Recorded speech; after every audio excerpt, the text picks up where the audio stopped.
知道为什么这道菜女孩子这么喜欢吃吗？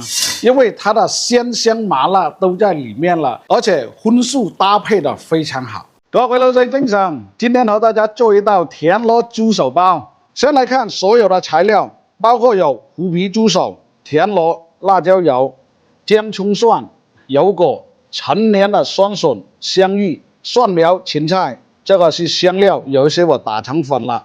这个田螺已经是清洗干净、敲过顶部的了。香芋呢就要把它改刀切条了，酸笋呢就不用切了，大块一点才有口感。还有油果也不用切。猪手呢就要砍大块一点了。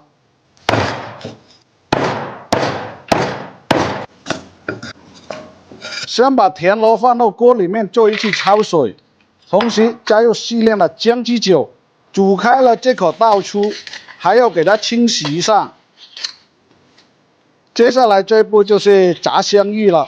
当油温升到150度的时候，再加入香芋，把它炸至金黄色的时候再倒出来。接下来就是把料头放到锅里面炒出香味了。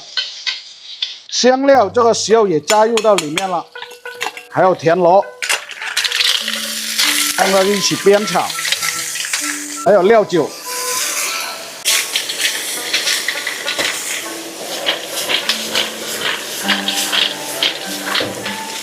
加入猪手，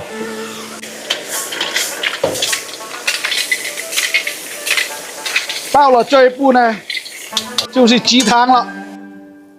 这个时候可以调味了，先加入生抽、蚝油，还有胡椒粉。适量的盐糖，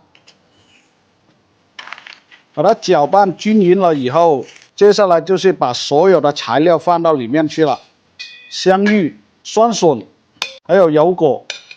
关键的是什么呢？这个辣椒油，根据个人的口味啊，烧开了以后，把它放到一个砂锅里面。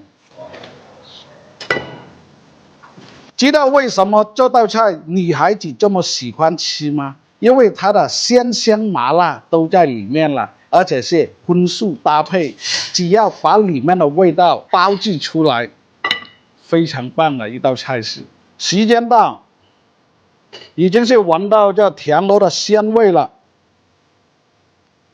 看来这猪手的软烂度刚好，再给它加入这芹菜蒜苗，这样一道田螺猪手包就制作完成了。